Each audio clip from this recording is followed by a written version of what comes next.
aí, turma, bom dia, boa tarde, boa noite, boa madrugada. Bora lá, mais uma aula de Direito Penal. Quero muita força, muita garra, muita energia. Se você tá meio com sono, tome café. Se você tá meio com sono, tome Red Bull, Night Power, tanto faz. Eu quero você ligadão para você saber Direito Penal, marque juiz, marque promotor, tanto quanto juiz, tanto quanto promotor. Professor, eu não quero saber tanto quanto juiz quanto promotor, não. Eu quero passar no meu concurso. Pois é. Então, pelo menos, saiba o tanto que suficiente para você passar na prova e acertar todas as questões. Então, quando você acertar tudo de penais, você vai mandar um e-mail ou no Facebook, vai dizer, professor, passei, vem aqui pro churrasco, bora tomar uma. Vou na hora, viu? Se bem que a menina lá de casa, que tá trabalhando lá em casa, todo domingo eu fazia festa, eu me reunia com meus amigos, aí tomava uma e tal. Aí ela disse assim, seu Sidney, eu vou rezar pro senhor parar de beber. Eu disse, mulher, não acredito nessas coisas não, pode rezar, fica à vontade.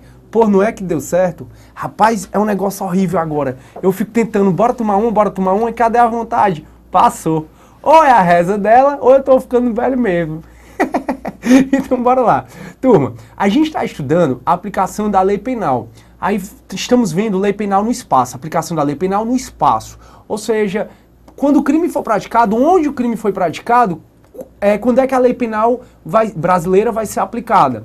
Aí vimos casos de extraterritorialidade incondicionada, que são 4 casinhos, são 4 alíneas. Vimos casos de extraterritorialidade condicionada e vimos as condições. Já falei para vocês várias vezes que essa matéria, como ela é um pouco de memorizar, decoreba, ela costuma cair em concurso. Por isso que eu queria, turma, que você desse máxima atenção a esse tipo de condições. E também já te prometi que a única parte mais decoreba do direito penal é essa mesmo, infelizmente. E aí, bora lá, turma. A gente vai ver, então, os casos de extraterritorialidade hipercondicionada. E esse caso de extraterritorialidade hipercondicionada, ele tem esse nome exatamente porque, além daquelas condições que a gente viu no parágrafo 2º do artigo 7º, que a gente terminou a aula passada vendo no parágrafo 2º do artigo 7º, além daquelas condições, existem mais 2 condições. Então, bora lá.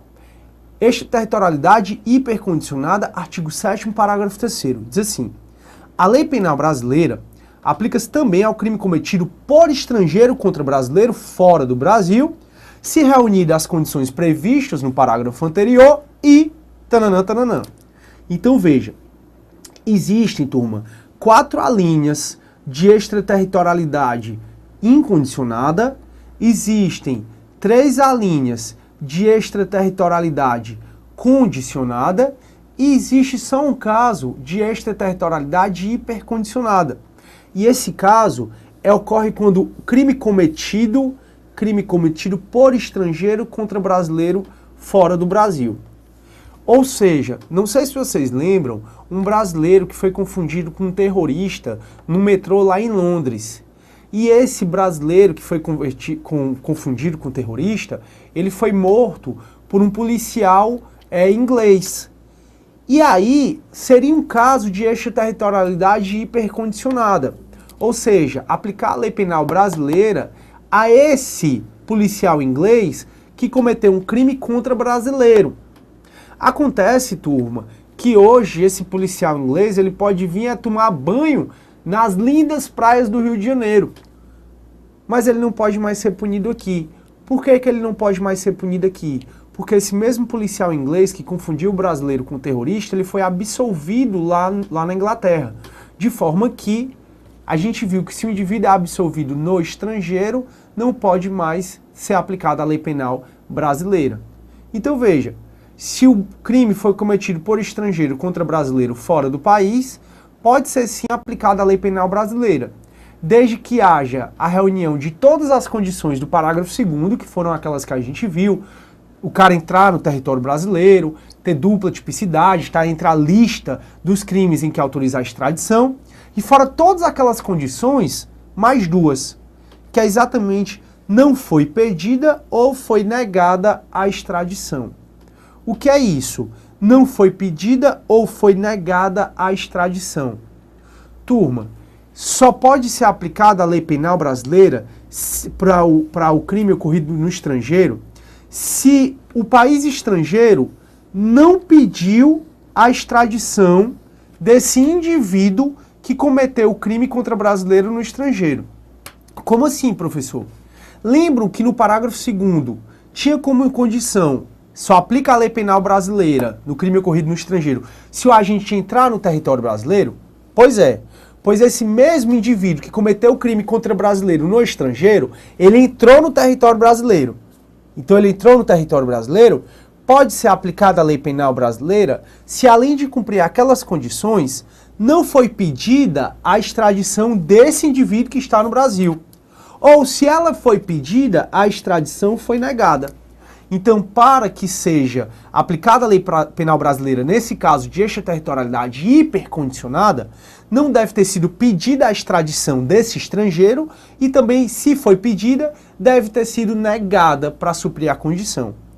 E também, para suprir a condição, tem que haver a requisição do ministro da Justiça. O ministro da Justiça é o presidente da República. Para ele governar o Brasil, ele trabalha com os ministérios. Cada ministério tem um ministro.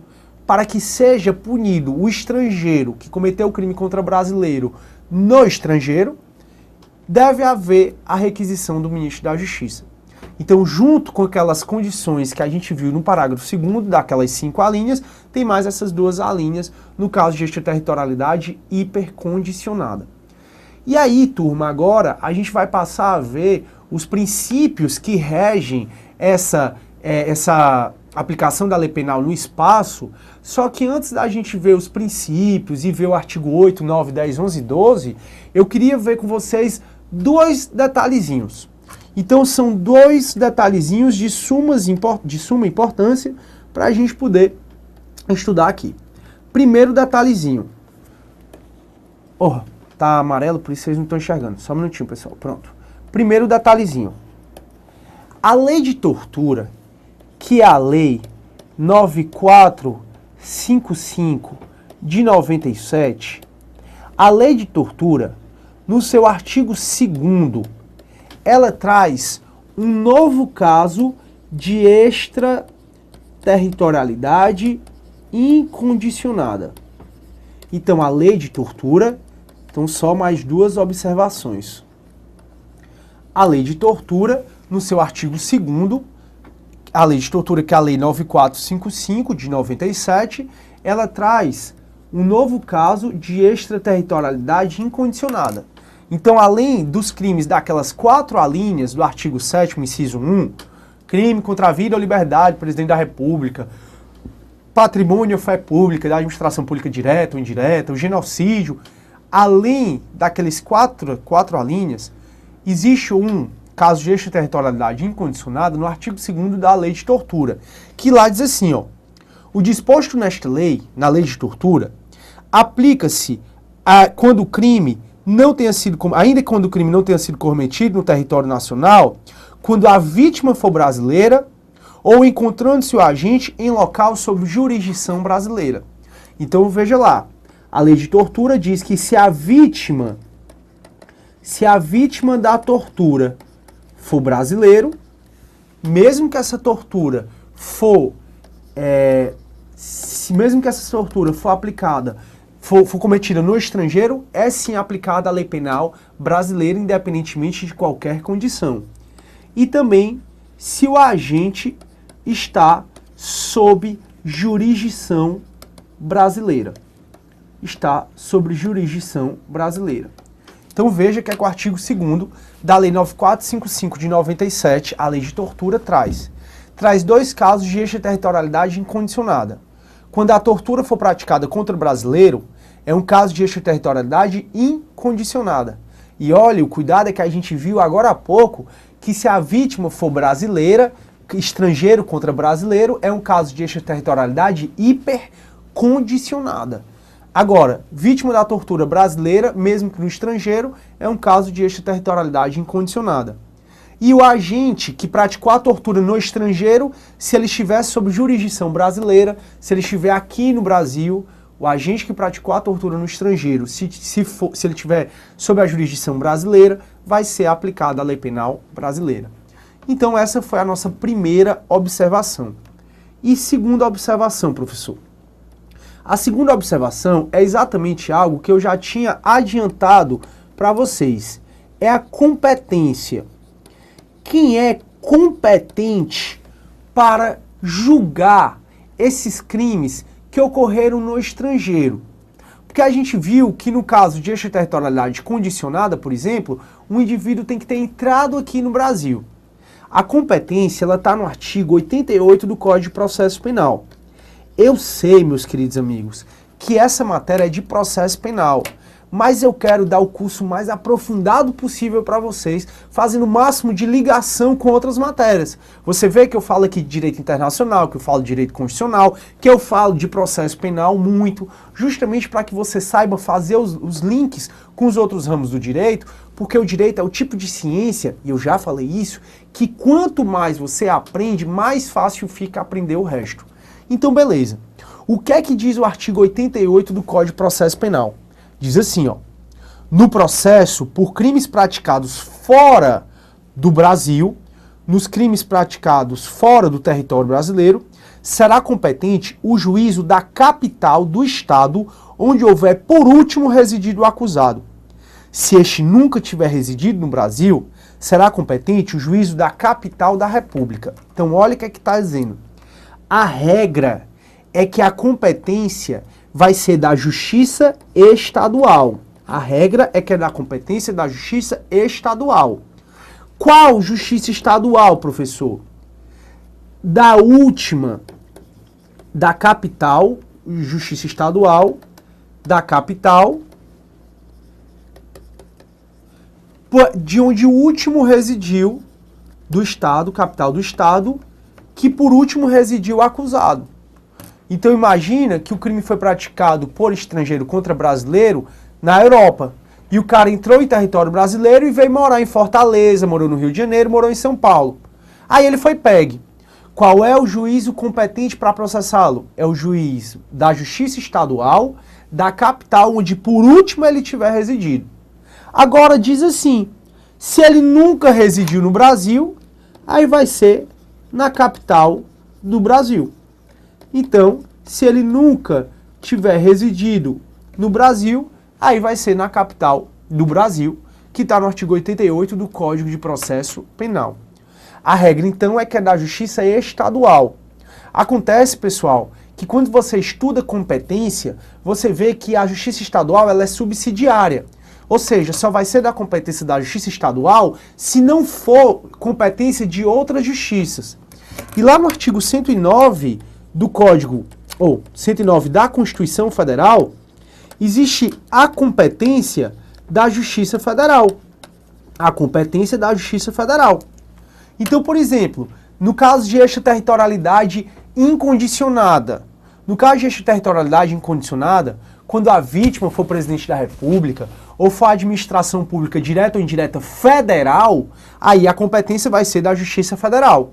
Qual Justiça Federal?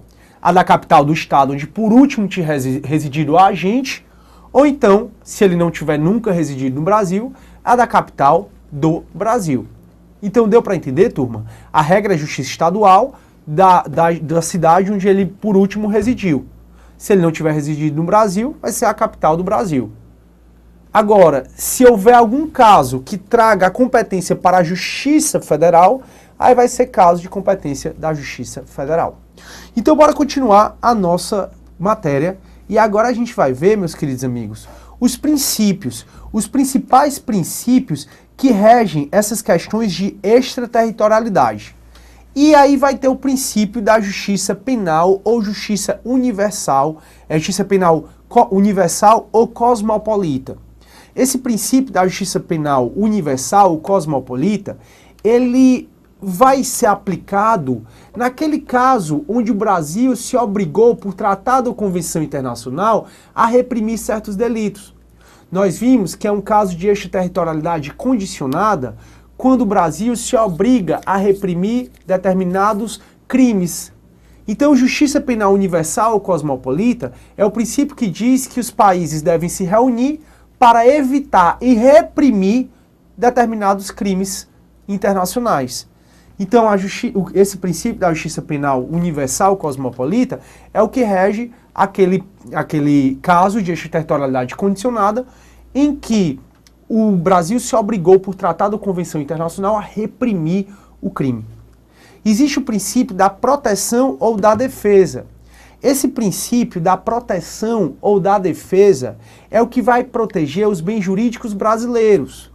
Então veja, de acordo com a doutrina majoritária, os casos de extraterritorialidade incondicionada, lembram lá do artigo 7º, inciso 1º, todos aqueles casos de extraterritorialidade incondicionada são casos de aplicação do princípio da proteção ou da defesa.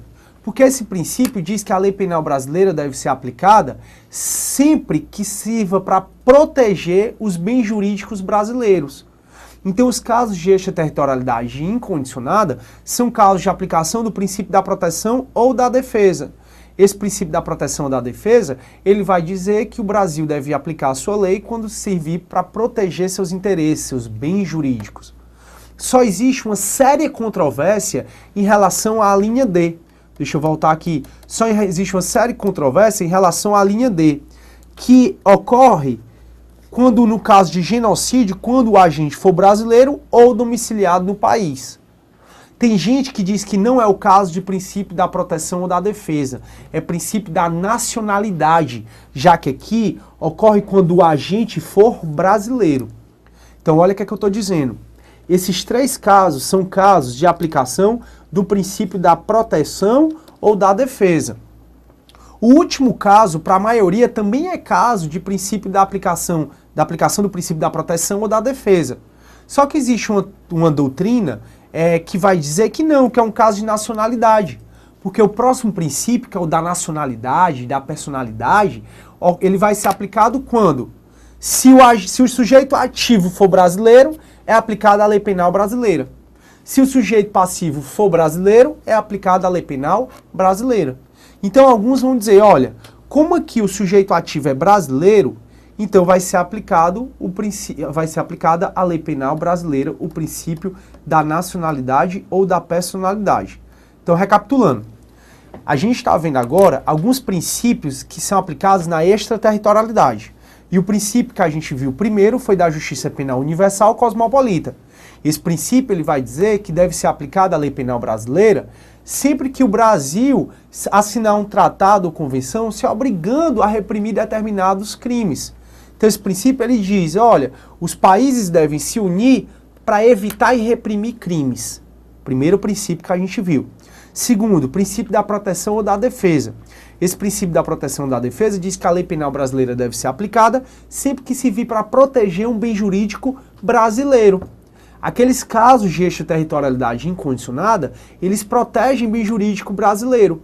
Como, por exemplo, crimes contra o presidente da República, crimes contra a administração pública direta ou indireta, protegem bens jurídicos brasileiros. Aí eu falei para vocês só da controvérsia em relação à linha D. Por quê? Aí eu remeto ao outro princípio. Esse princípio da nacionalidade ou da personalidade, existe o princípio da nacionalidade ou da personalidade ativa e o princípio da nacionalidade ou personalidade passiva. O princípio da nacionalidade ou da personalidade ativa diz que a lei penal brasileira deve ser aplicada sempre que o sujeito ativo for brasileiro. Então a gente viu que quando o brasileiro comete um crime, é um caso de extraterritorialidade condicionada. Então é um caso de aplicação do princípio da nacionalidade ou da personalidade ativa, quando o sujeito ativo é brasileiro. Agora o princípio da nacionalidade ou da personalidade passiva, ele diz assim, deve ser aplicada a lei penal brasileira quando o sujeito passivo for brasileiro. Então veja, alguns dizem que lá no caso de extraterritorialidade incondicionada, na linha D, genocídio praticado por brasileiro, não é um caso da aplicação do princípio da proteção ou da defesa. É um caso da aplicação do princípio da nacionalidade ou da personalidade ativa, e não caso de proteção ou da defesa. Tudo bem, pessoal? Essa parte aqui, turma, ela não tem nem constado mais nos livros mais atuais. Por exemplo, eu fui olhar na parte de extraterritorialidade do Kleber Masson e ele já não fala mais dos princípios nessa parte de extraterritorialidade. Então, assim, pelo menos alguns livros eles já nem constam mais, mas como às vezes cai em prova, eu preferi trazer para vocês. E, finalmente, o princípio da representação ou da bandeira. Viram, turma? Quando o crime é praticado em aeronave ou embarcação que esteja em território no estrangeiro, é um crime ocorrido no estrangeiro. Se aí não foi julgado, então é um caso de aplicação da lei penal brasileira. É um caso de extraterritorialidade condicionada, como nós já vimos. O princípio da representação ou da bandeira diz que a lei penal brasileira deve ser aplicada sempre que a sua embarcação ou a sua aeronave ela tiver a bandeira brasileira. Então, se a aeronave ou embarcação é brasileira, deve ser aplicada a lei penal do Brasil. Só o cuidado, que se essa aeronave ou embarcação for brasileira de propriedade privada e não esteja a serviço do governo brasileiro, e foi praticado o crime no estrangeiro, o crime foi praticado no estrangeiro. Só pode ser aplicada a lei penal brasileira se, além daquelas condições do parágrafo 2º, esse crime não tiver sido julgado no estrangeiro. Estou só recapitulando tudo que a gente viu. Tudo bem, pessoal? Beleza. Aí agora a gente respira e aí acabou. Acabou essa parte mais decoreba do direito penal. O resto é mais tranquilo da gente entender, turma. Eu prometo isso. Então vamos lá. Ainda falando um pouco de extraterritorialidade, mas sem precisar memorizar, você deve estar me perguntando a seguinte coisa. Professor, a gente conversou sobre o princípio do non ou do ne bis in idem. E esse princípio do non ou do ne bis in idem diz que as pessoas não podem ser processadas ou punidas duas vezes pelo mesmo fato. Só que a gente também viu aqui os casos de extraterritorialidade incondicionada, por exemplo. E nos casos de extraterritorialidade incondicionada, é aplicada a lei penal brasileira independentemente de qualquer condição. Então, o crime contra a vida ou liberdade do presidente da República, independentemente se o indivíduo foi punido, independentemente se ele cumpriu pena no estrangeiro, se é um caso de extraterritorialidade incondicionada, é um caso de aplicação da lei penal brasileira. E aí você deve estar se perguntando, pô, peraí, o cara foi processado no estrangeiro, foi condenado no estrangeiro, cumpriu pena no estrangeiro, e nas extraterritorialidades incondicionadas ainda vai ser aplicada a lei penal brasileira de novo? Exatamente. Isso não fere o princípio do non ou do ne bis in idem, não? Estão entendendo o que eu estou falando, turma? O princípio do non ou do ne bis in idem, quando a gente conversou, a gente viu que esse princípio proíbe que uma pessoa seja processada ou punida duas ou mais vezes pelo mesmo fato, pelo mesmo crime. E aí a gente viu a extraterritorialidade incondicionada, por exemplo, em que o indivíduo pode ser processado, condenado e cumprir pena no estrangeiro, e como é caso de extraterritorialidade incondicionada, ainda assim vai ser aplicada a lei penal brasileira. Não é caso de violação do princípio do non bis in idem, não. E no caso de extraterritorialidade condicionada, o cara pode ter sido condenado no estrangeiro, lembram? Só que se ele não cumpriu pena lá, pode ser aplicada a lei penal do Brasil. Será que isso não viola o princípio do non bis in idem? Pois é, muito embora já existiu essa discussão, o artigo 8º, ele traz o que a gente chama de detração. E aí ele faz com que seja relativizado essa questão do princípio da punição duas vezes pelo mesmo crime. Por quê? Porque o artigo 8º, que fala da detração, ele diz o seguinte: a pena cumprida no estrangeiro atenua a pena imposta no Brasil pelo mesmo crime quando diversas, ou nela é computada quando idênticas. Então veja, o artigo 8º, ele acaba com essa discussão de aplicação ou não do non bis in idem, se é ou não punição duas vezes pelo mesmo crime. E ele acaba com essa discussão justamente porque ele traz o fenômeno da detração e ele faz com que a pena que o indivíduo tenha cumprido no estrangeiro, ou ela atenue a imposta no Brasil, ou ela diminua. Como assim, professor? Veja comigo, pessoal. Existe, e isso a gente ainda vai estudar, nas nossas aulas, existem dois tipos de sanção penal. Sanção significa punição. Existem dois tipos de sanção penal. E as sanções penais, elas ou são as penas ou são as medidas de segurança. As penas, elas podem ser penas privativas de liberdade, penas restritivas de direito e pena de multa. Então, olha o que eu estou dizendo. A gente até já falou sobre isso um pouquinho. Existem dois tipos de sanção penal. Sanção significa punição. A sanção penal ou é pena ou é medida de segurança. Professor, o que é medida de segurança? A gente vai ver ainda a internação ou tratamento ambulatorial, enviar o cara, por exemplo, para o manicômio. A gente ainda vai ver isso. Então existem dois tipos de sanção penal. As penas e as medidas de segurança. As penas têm três espécies. Pena privativa de liberdade, pena restritiva de direito e pena de multa. Sabe o que o artigo 8º está falando para a gente? Está falando o seguinte: a pena cumprida no estrangeiro pelo mesmo crime, e a pena cumprida no estrangeiro, ela atenua a imposta no Brasil se diversa.